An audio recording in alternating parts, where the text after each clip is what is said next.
L'enfant des âges farouches, Rahan, plus vite que le vent, plus fort que toutes les vagues de l'océan, toujours plus loin, Rahan, Rahan, l'enfant de tous les hommes, apprends et donne ton savoir, bats-toi, invente-nous des mondes plus grands, toujours plus beaux, Rahan.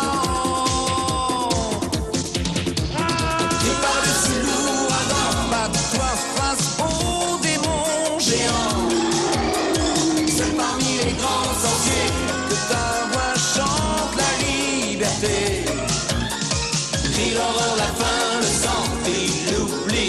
Ta vie est un cri, Rahan.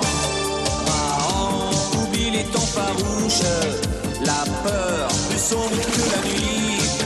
Tu vois s'étendre dans la lune si ronde tout le sourire du monde.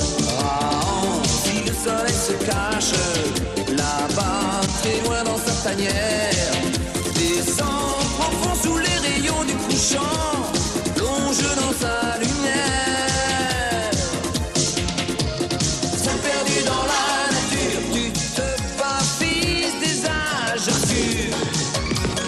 Marche dans la nuit des temps, la vie est un défi constant. Le plus fort combat la mort et ton corps, la vie est un cri d'enfant. Il y a plus de 500 000 saisons, le Mont Bleu s'éveilla. Toute la nuit, le volcan maudit cracha ses entrailles de feu sur la horde de Krao le Sage. À l'aube de l'humanité, à l'aube des temps obscurs, le Mont Bleu n'avait épargné qu'un enfant. Il s'appelait Rahan.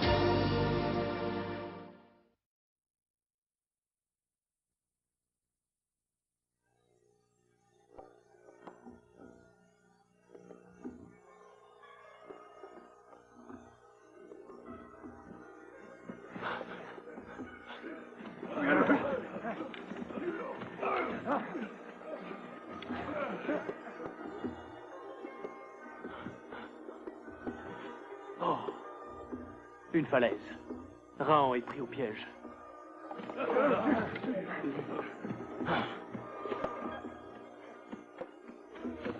Oh, des grottes.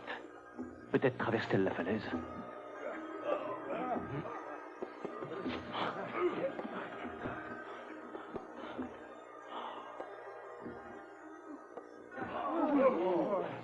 Reviens, les grottes, c'est pas ça. Reviens, chasseur aux cheveux de feu. Reviens où les grottes titonnes prendront ta vie. Ces grottes doivent être sacrées. Les chasseurs les craignent. Rahan y sera à l'abri. Il est perdu. Il aurait dû nous écouter. Personne n'est jamais revenu des grottes sacrées. Pourquoi ces chasseurs sont-ils si sûrs que Rahan va mourir?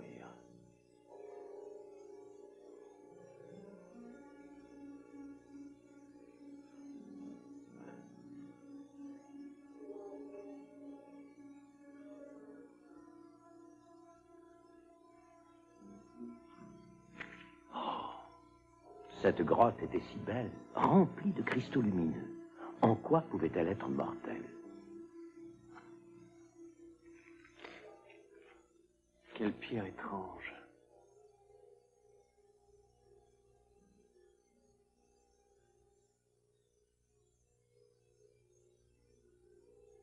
Et cette poussière?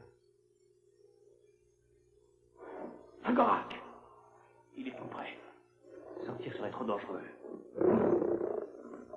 Le Gorak se déchaîne quand on lui fait front. Rahan peut vaincre le Gorak autrement.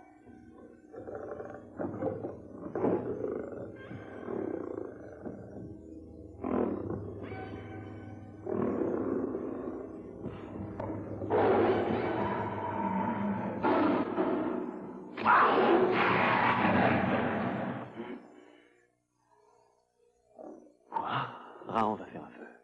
Ça va éloigner les autres bêtes.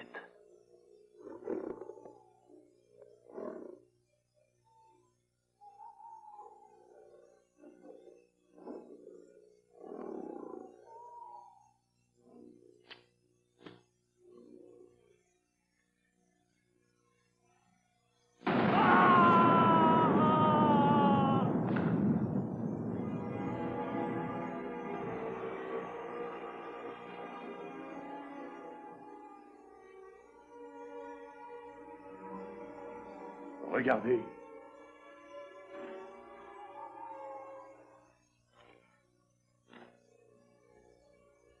Les esprits ont puni le sacrilège.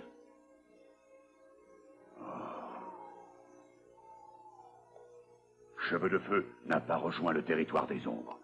Il vit encore.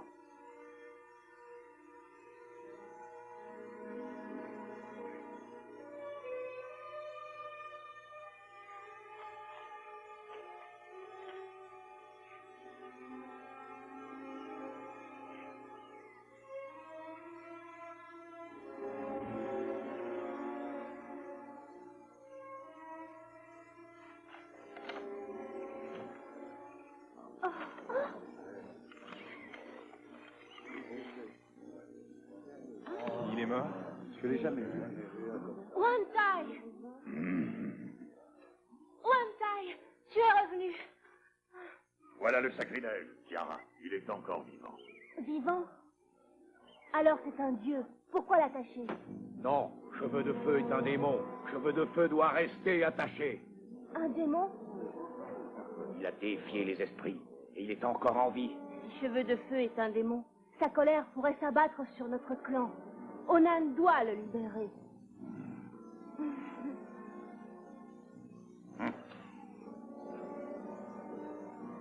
Wantai, aide-moi à le porter près du feu.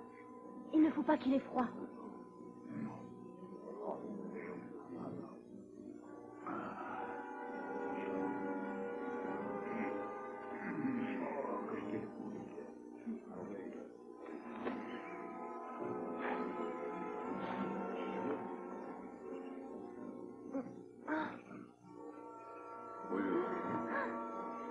Regarde son collier et ses cheveux.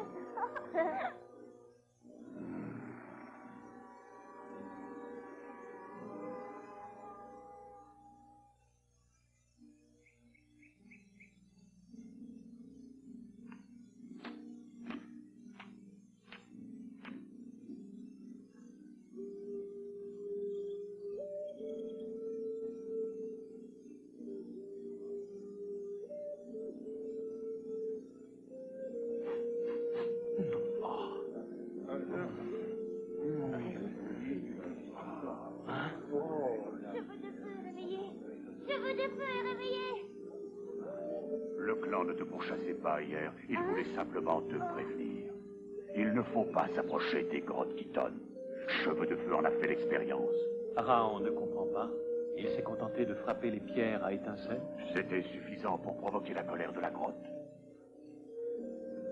Il y a 3 lunes. L'un des nôtres a cru pouvoir défier les esprits des grottes.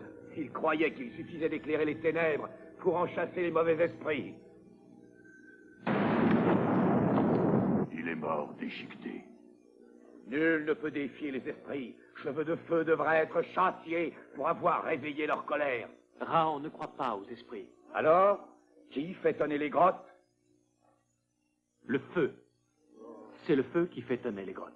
Ce chasseur est entré avec une torche. Et Raon s'est servi des pierres à étincelles. Les paroles de Raon sont celles d'un fou. Les esprits n'existent pas. Raon le prouvera devant ton clan. Et comment? En retournant aux grottes qui tonnent et en découvrant leurs secrets. Sacrilège! Wantai va-t-il laisser Raon profaner une nouvelle fois les grottes?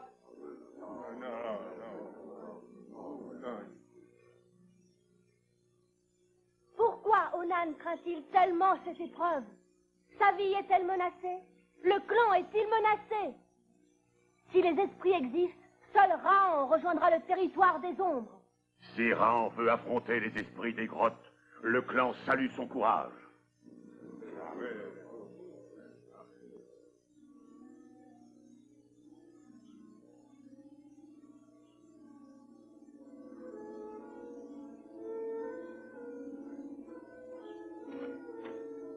Tout a brûlé, même la poussière. Comment la poussière peut-elle tonner? La nature est parfois si étrange.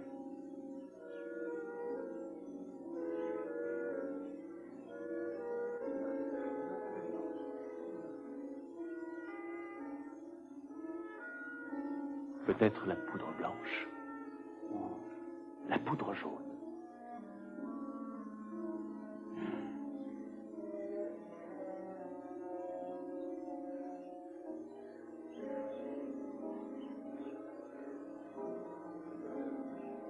Cheveux de feu défie les esprits. Ne craignez rien. Raon croit que c'est une de ces poudres qui tonne. Il veut savoir laquelle.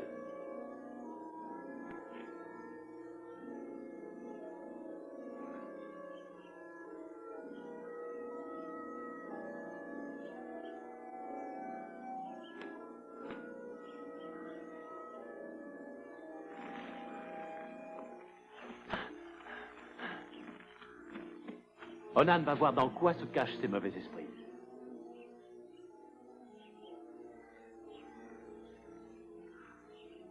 Raon cherche à tromper le clan. Il mérite la mort. Ah! Arrêtez! Raon est entré dans les grottes et elles n'ont pas sonné. Allez-vous voler une vie que les esprits protègent? Kiara a raison. Oui, elle a raison. Oui.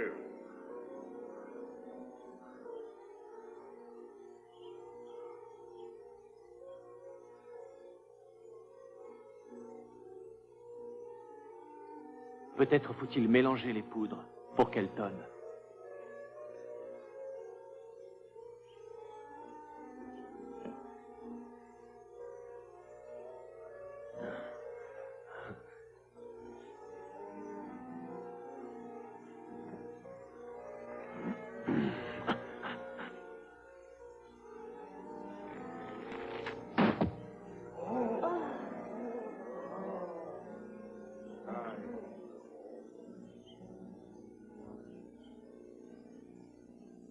Onan croit-il encore au mauvais esprit?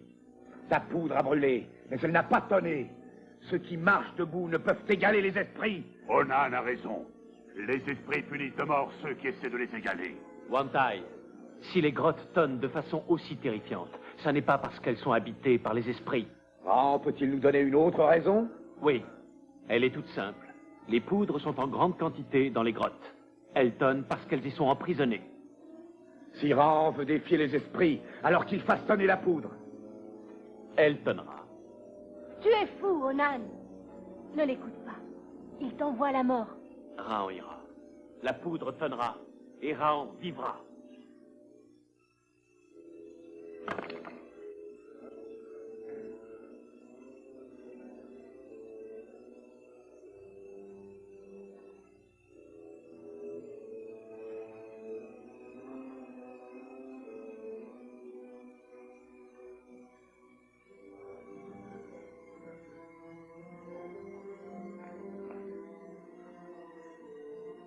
Dans ce bambou, les poudres devraient tonner plus fort.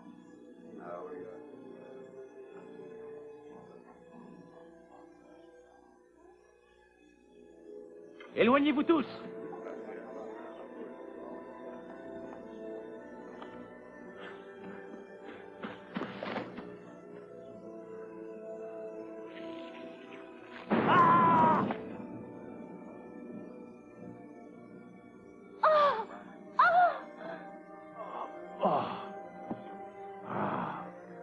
Raon a découvert une arme prodigieuse.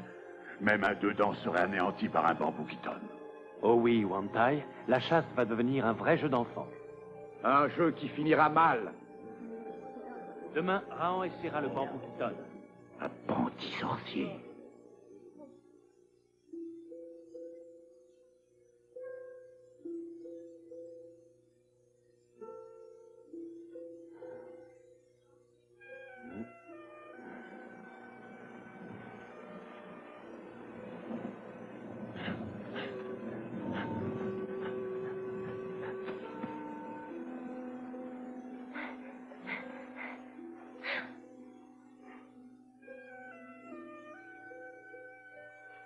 Cheveux de feu se reconnaît-il? Raon? Qui a mis Raon sur la pierre plate? C'est Kiara, comme elle a représenté les autres membres du clan. Voici Onan et Wantai, le jour où il a affronté un dedans pour sauver Kiara. Et Cheveux de feu, tu viens? La pluie s'est arrêtée. Ils t'attendent tous au bord de la rivière. Pourquoi? Pour voir si le bambou qui tonne peut attraper les poissons. Raon va essayer avec son nouveau mélange.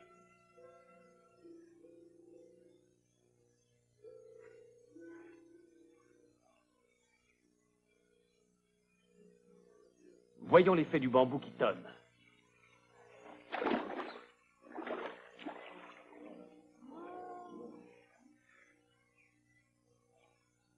Oui, il faudrait protéger la flamme un instant.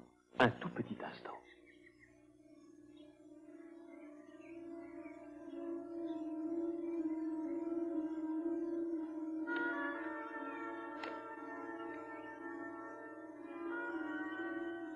Si Wantai n'agit pas, Raon sera bientôt le chef du clan. C'est vrai, Wantai n'avait pas pensé à ça.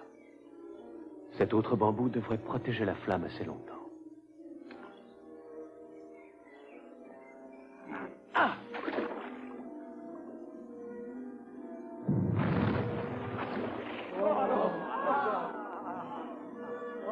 Il faut le chasser sans tarder, tu crois?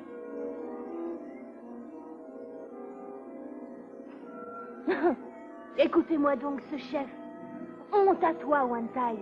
Un jour, tu admires Raon. Le lendemain, tu songes déjà à le chasser. Avec tous ces poissons, le clan n'aura plus jamais faim.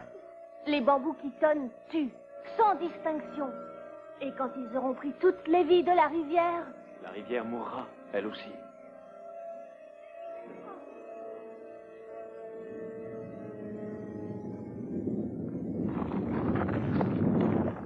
Une avalanche! Tous à la caverne!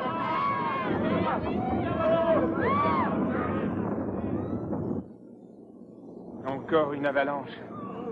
Vite, Raon! À la grande caverne. C'est toujours là que notre clan se réfugie.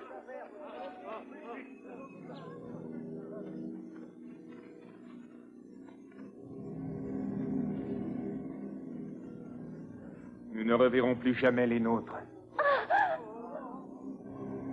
Wantai, Onan, nos femmes, nos enfants, ils vont mourir prisonniers de la montagne.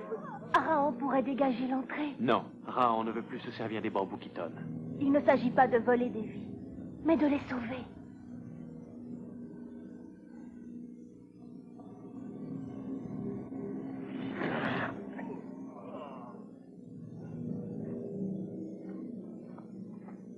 Éloignez-vous.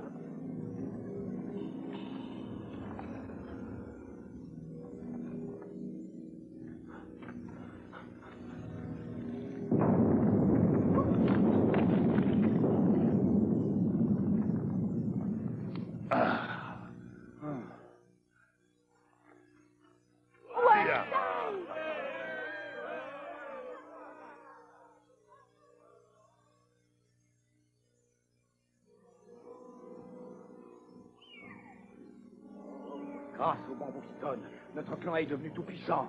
Songez à nos nouveaux terrains de chasse quand nous aurons vaincu le clan de la vallée verte. Hein? Onan n'est qu'un monstre répugnant.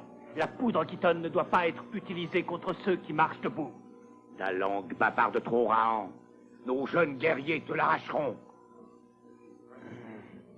Raon, attends tes jeunes guerriers, Onan. Raon a raison. Onan est un serpent venimeux. Tiara a raison.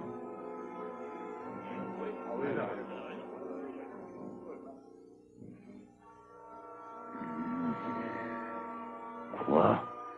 Wantai, toi aussi? Moi aussi, Onan. Moi aussi.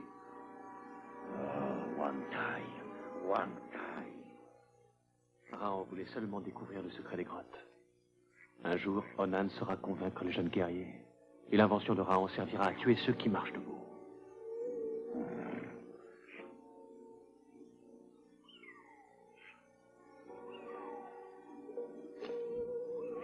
Tiens, Onan ne dort pas non plus. Mais pourquoi se cache-t-il?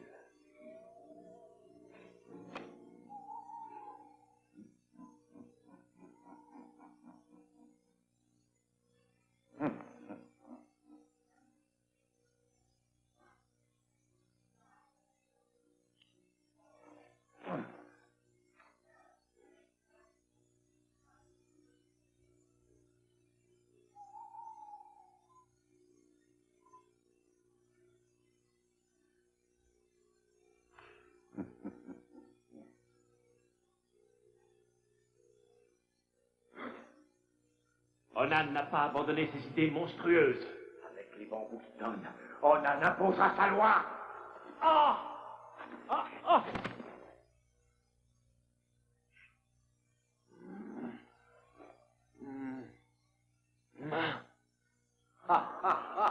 Cheveux de feu, mon apprenti sorcier, le territoire des ombres t'attend.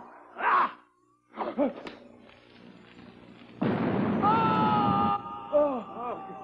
Que se passe-t-il?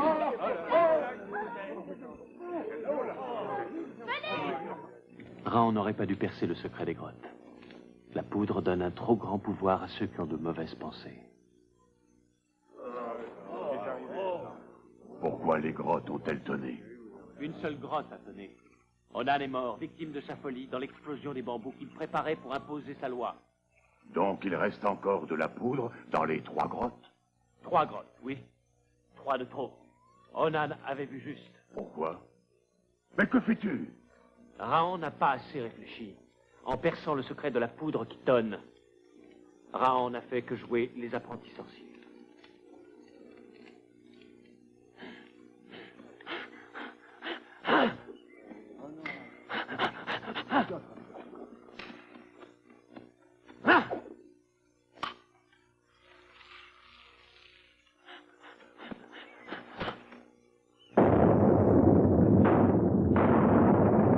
Frère, cette arme terrifiante a tonné pour la dernière fois. Raon était soulagé. N'avait-il pas supprimé l'arme terrifiante à jamais? Comment aurait-il pu imaginer qu'au sortir des âges farouches, la poudre servirait de nouveau à tuer ceux qui marchent debout? Et voici que le fils de Krao le Sage s'élançait encore vers l'inconnu, à la découverte de la profonde et mystérieuse tanière du soleil, à la découverte de la grande horde de ceux qui marchent debout, les hommes. Car apprendre et comprendre, tel était son destin, le destin de Raon, fils des âges farouches. Raon, l'enfant des âges farouches, Raon, plus vite que le vent, plus fort que toutes les vagues de l'océan, toujours plus loin, Raon, Raon, l'enfant de tous les hommes, apprends et donne ton savoir, bats-toi, invente-nous des mondes plus grands, toujours plus beaux, Raon. Seul perdu dans la nature, tu te bats, fils des âges obscurs. Marche dans la nuit des temps, la vie est un défi constant. Crie plus fort, combat la mort, crie ton corps, la vie est un cri d'enfant. Oh, tu chantes la préhistoire, des hommes racontent les victoires. Victoires nombreuses comme les cailloux d'un torrent, comme la mémoire du temps. Et pourquoi le jour, la nuit? Pourquoi tout le feu, la terre? Et pourquoi le